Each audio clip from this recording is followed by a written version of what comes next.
सर्वमंगल मांगल्ये शिवे सर्वार्थ साधिके शरण्ये त्र्यंबके गौरी नारायणी नमोस्तुते।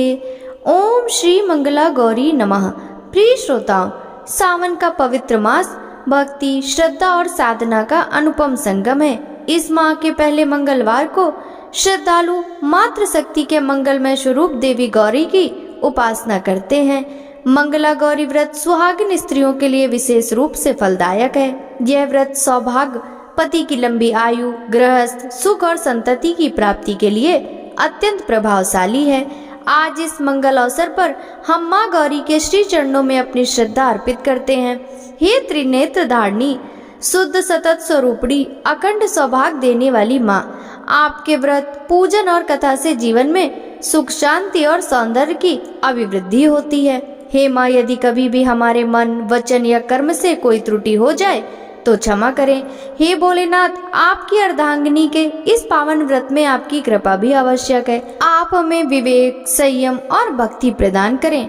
मंगला गौरी व्रत की कथा न केवल धार्मिक परंपरा है, बल्कि यह नारी शक्ति, विश्वास और त्याग का प्रतीक भी है। इस कथा का श्रवण करने से जीवन में आ रही बाधाएं दूर होती हैं और मन में शांति का वास होता है। तो आइए श्रोताओं, पूर्ण श्रद्धा भाव से सुनते हैं माँ गौरी के इस अद्भुत व्रत की महिमा और उस कथा को जो युगों से स्त्रियों के जीवन में संबल बनकर पूजी जाती है। उससे पहले जानते हैं आज के पूजा के शुभ मुहूर्तों के बारे में। इस बार श्रावण मास का पहला मंगला गौरी व्रत यानी पहला मंगलवार 15 जुलाई को है। इस दिन सूर्योदय का समय सुबह 5:54 पर और सूर्यास्त का समय शाम 7:11 पर होगा।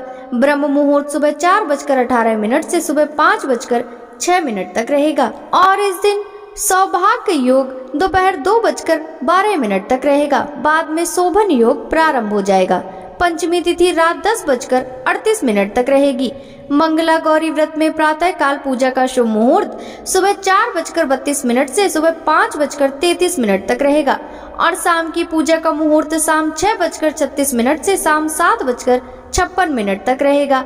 आज की कथा में आप मंगला गौरी व्रत की कथा के साथ साथ मंगला गौरी स्तोत्र पाठ और आरती भी श्रवण करेंगे, इसलिए वीडियो के अंत तक जरूर बने रहिएगा।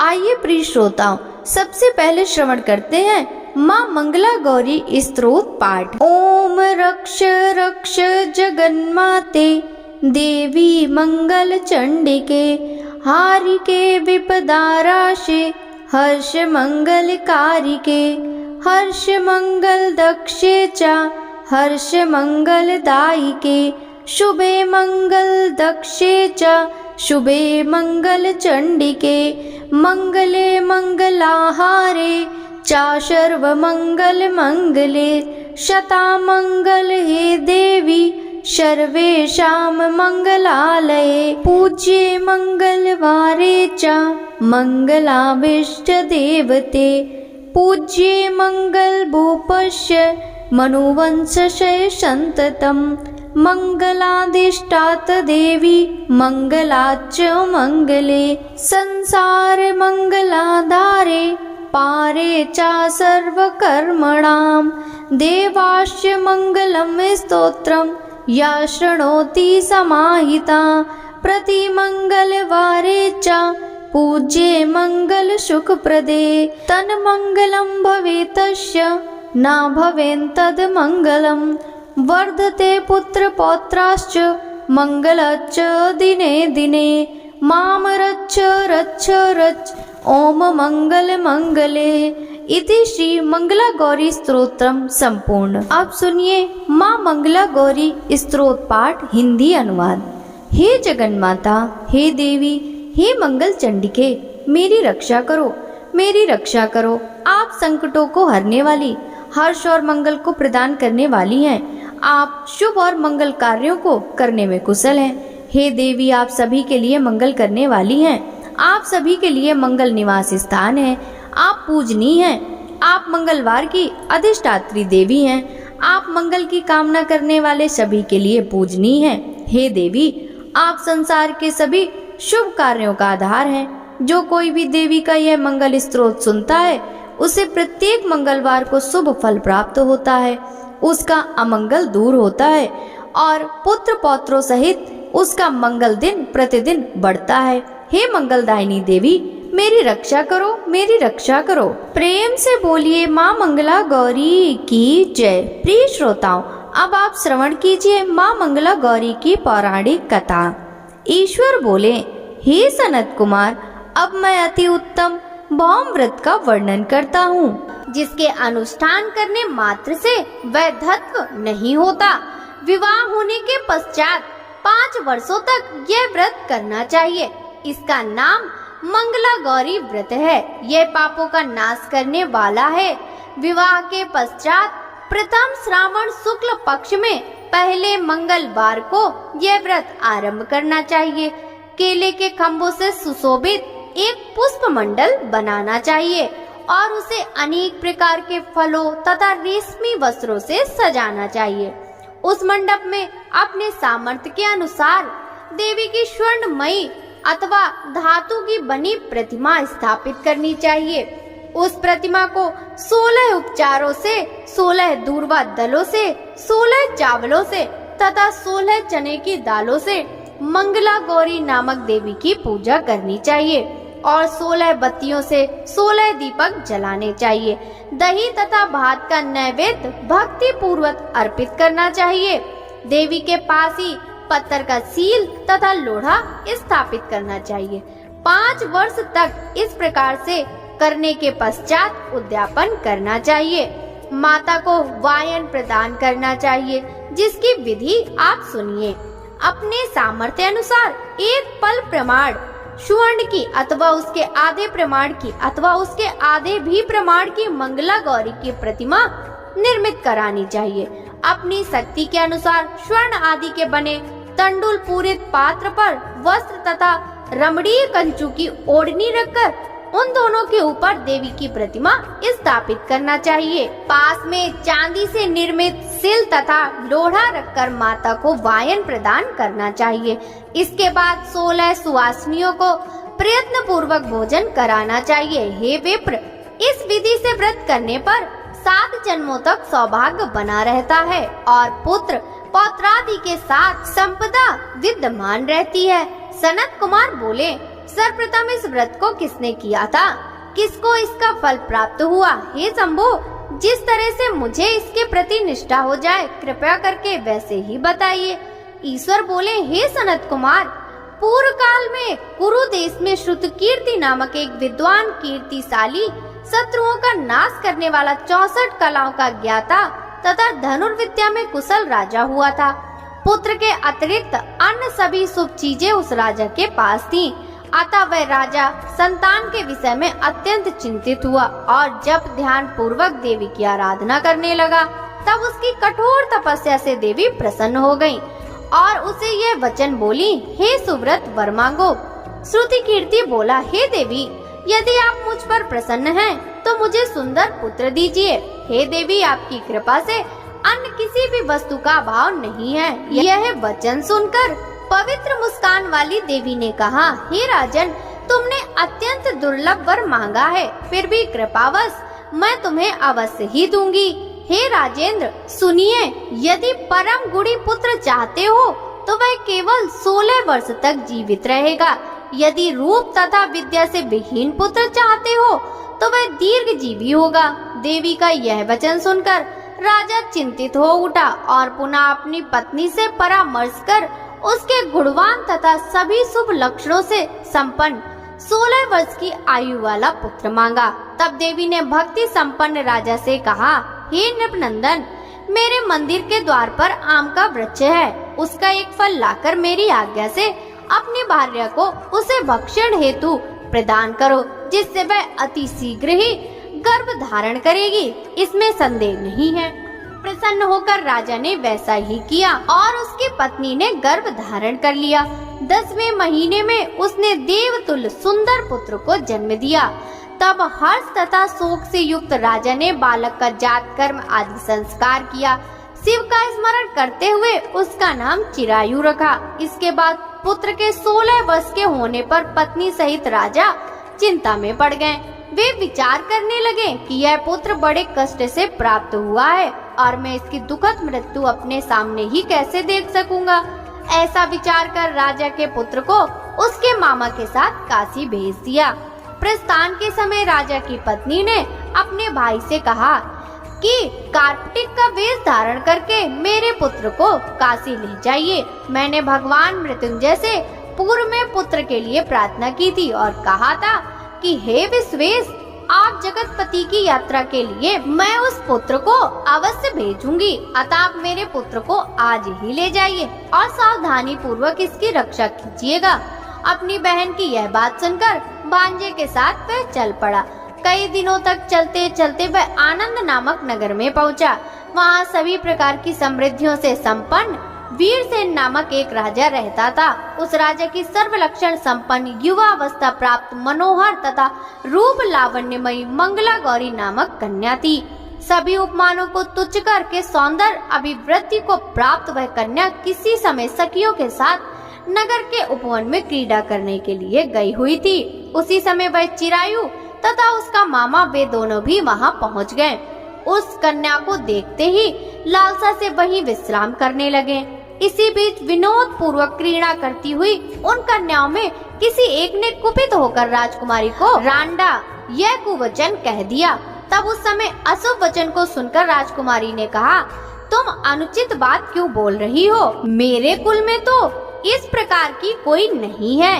मंगला गौरी की कृपा से तथा उनके व्रत के प्रभाव से विवाह के समय जिसके सर पर मेरे हाथ से अक्षत पड़ेंगे, हे सखी, वह यदि अल्प आयु वाला होगा तो वह भी चिरंजीवी हो जाएगा। इसके बाद वह सभी कन्याएं अपने अपने घर चली गईं। उसी दिन राजकुमारी का विवाह था। बाहिक देश के दृढ़धर्मा नामक राजा के सुकेतु नामक वाले पुत्र के साथ उसका विवाह निश्चित किया गया था। वह सुकेतु विद्याहीन, कुरूप तथा बहरा था। तब सुकेतु के साथ आए हुए उन लोगों ने विचार किया कि इस समय कोई दूसरा श्रेष्ठ वर ले आना चाहिए और विवाह संपन्न हो जाने के बाद वहां सुकेतु पहुंच जाए। उन लोगों ने चिरायु के मामा के पास जाकर याचना की कि आप इस बालक को हमें दे दीजिए, जिससे हमारा कार्य सिद्ध हो जाए। इस पृथ्वी पर परोपकार के समान दूसरा कोई धर्म नहीं है। उनकी यह बात सुनकर चिरायु का मामा मन ही मन बहुत प्रसन्न हुआ, क्योंकि इसने उपवन में पहले ही कन्या मंगला गौरी की बात सुन ली थी। फिर भी उसने एक बार कहा कि आप लोग इसे किस लिए मांग रहे हैं? कार्य की सिद्ध हेतु वस्त्र, अलंकार आदि मांगे जाते हैं, वर तो कहीं भी नहीं मांगा जाता। तथापि आप लोगों का सम्मान रखने के लिए मैं इसे दे रहा हूँ। इसके बाद चिरायु को वहाँ से ले जाकर उन दोनों ने विवाह संपन्न कराया। सप्तपदी आदि के हो जाने पर रात्रि में शिव पार्वती की प्रतिमा के समक्ष उस चिरायु ने हर्ष युक्त होकर मंगला गौरी के साथ शयन किया। उसी दिन चिरायु के 16 वर्ष पूर्ण हो चुके थे और अर्धरात्रि में साक्षात्कार सर्प रूप में वहां आ गया। इसी बीच संयोगवश राजकुमारी जाग गई। उसने उस महासर्प को वहां देखा और भय से व्याकुल होकर कांपने लगी। तभी उस कन्या ने धैर्य धारण 16 उपचारों से सर्प की पूजा और पीने के लिए उसे दूध दिया। उसने दीनता भरी वाणी में उस सर्प से प्रार्थना तथा स्तुति की। मंगला गौरी प्रार्थना करने लगी, मैं उत्तम व्रत को करूंगी जिससे मेरे पति जीवित रहें। ये जिस तरह से चिरकाल तक जीवित रहें, आप वैसा कीजिए। इतने में सर्प वहां स्थित एक कमंडलू में प्रवेश कर गया और उस मंगला गौरी ने अपनी कंचुकी से उस कमंडलू का मुंह बांध दिया। इसी बीच उसका पति अंगड़ाई लेकर जाग गया और अपनी पत्नी से बोला, हे प्रिय, मुझे भूख लगी है। तब वह अपनी माता के पास जाकर खीर, लड्डू आदि ले आई और उसके द्वारा दिए भोज्य पदार्थ को उसने प्रसन्न मन होकर खाया। भोजन के पश्चात हाथ धोते समय उसके हाथ से अंगूठी गिर पड़ी। तांबुल खाकर वह पुनः सो गया। इसके बाद मंगला गौरी कमंडलू को फेंकने के लिए जाने लगी। विधि की कैसी गति है कि उस कमंडलू में से बाहर की ओर जगमग करती हुई हार कांति को देखकर वह आश्चर्यचकित हो गई। घट में स्थित उस हार को उसने अपने कंठ में धारण कर लिया। इसके बाद कुछ रात शेष रहते ही चिरायु का मामा उसे आकर ले गया। इसके बाद वर पक्ष के लोग सुकेतु को वहाँ ले आए। उसे देख मंगला गौरी ने कहा कि यह मेरा पति नहीं है। तब उन सभी ने उससे कहा, हे सुबे, तुम यह क्या बोल रही हो? यहाँ तुम्हारा कोई परिचायक हो तो उसे हम लोगों को बताओ। मंगला गौरी बोली, जिसने रात्रि में 9 रत्नों से बनी अंगूठी दी है, उसकी अंगुली में इसे डालकर परिचायक निशानी देख ले। मेरे पति ने रात्रि में मुझे जो हार दिया था, उसके रत्नों का समुदाय कैसा है, इस बात को यह बताए। यह तो कोई अन्य ही है। इसके अतिरिक्त रात्रि में आम सींचते समय उनका पैर कुमकुम से लिप्त हो गया था। वह मेरी जांघ पर अब भी विद्यमान है। आप लोग उसे शीघ्र ही देख ले। साथ ही रात में परस्पर भाषण तथा भोजन आदि जो कुछ किया गया था, उसे भी यह बता दे, तब यह निश्चय ही मेरा पति है। इस प्रकार उसका वचन सुनकर सभी ठीक है कहने लगे। किंतु जब एक भी बात ना मिली, तब सभी ने सुकेतु को उसका पति होने से निषिद्ध कर दिया और वर पक्ष वाले जिस तरह से आए थे उसी तरह से चले गए। उसके बाद अपने वंश को बढ़ाने वाले महान यश से संपन्न तथा परम मनस्वी मंगला गौरी के पिता ने अन्नपान आदि वस्त्र का सत्र चलाया। उन्होंने वर पक्ष का वृतांत कानो कान सुन लिया कि स्वरूप से कुरूप होने के कारण लोगों के द्वारा किसी अन्य को वर के रूप में आदर पूर्वक लाया गया था। तब उन्होंने अपनी कन्या को पर्दे के भीतर बैठा दिया। उसके बाद 1 वर्ष बीतने पर यात्रा करके चिरायु अपने मामा के साथ यह देखने के लिए आया कि विवाह के बाद वहाँ क्या हुआ है। तब उसने गवाक्ष के भीतर से देखकर वह मंगला गौरी अत्यंत प्रसन्न हुई और माता पिता से बोली कि मेरे पति आ गए हैं। राजा ने अपने सुहज्जनों को बुलाकर पूर्व में कहे गए सभी परिचायकों की निशानी को देखकर मंद मुस्कान वाली अपनी कन्या चिरायु को सौंप दी। राजा ने शिष्ट जनों को साथ लेकर विवाह का उत्सव कराया। इसके बाद राजा वीरसेन ने वस्त्र आभूषण आदि सोना, घोड़े, रथ और अन्य बहुत सी सामग्रियां देकर उन्हें विदा किया। उसके बाद कुल को आनंदित करने वाला वह चिरायु पत्नी तथा मामा को साथ लेकर सेना के साथ अपने नगर पहुंचा। लोगों के मुख से उसे आया हुआ सुनकर उसके माता पिता को विश्वास नहीं हुआ। उन्होंने सोचा कि प्रारब्ध अन्यथा कैसा हो सकता है। इतने में वह अपने माता पिता के पास आ गया और स्नेह से परिपूर्ण वह चिरायु भक्ति पूर्वक उनके चरणों में गिर पड़ा। तब अपने पुत्र का मस्तक सूंघकर उन दोनों ने परम आनंद प्राप्त किया। पुत्र वधू मंगला गौरी ने भी सास ससुर को प्रणाम किया। तब सास ने उसे अपनी गोदी में बिठाकर सारा वृतांत शीघ्रता पूर्वक पूछने लगी। हे महामुने, तब पुत्र वधू ने भी मंगला गौरी के उत्तम व्रत महात्म तथा जो कुछ घटित हुआ तब वह सब वृतांत बताया। हे सनत कुमार, मैंने आपसे इस मंगला गौरी व्रत का वर्णन कर दिया। जो भी इसका श्रवण करता है अथवा इसे कहता है, उसके सभी मनोरथ पूर्ण हो जाते हैं, इसमें कोई संदेह नहीं है। जय मंगला गौरी माता, जय मंगला गौरी माता, ब्रह्म सनातन देवी शुभ फल कदाता। जय मंगला गौरी माता, मैया जय मंगला गौरी माता। अरिकुल पद्म निवासिनी जय श्रेवक त्राता, जग जीवन जगदम्बा हरिहर गुण गाता। जय मंगला गौरी माता, सिंह को वाहन साजे कुंडल है साथा, देव वधू जहाँ गावत नृत्य करता था। जय मंगला गौरी माता, सतयुग शील सुसुंदर नाम सती कहलाता। हे मांचल घर जनमी सखियन रंग राता, जय मंगला गौरी माता। शुंभ निशुंभ विदारे हेमांचल स्याता। सहस भुजा तनु धरि के चक्र लियो आता। जय मंगला गौरी माता।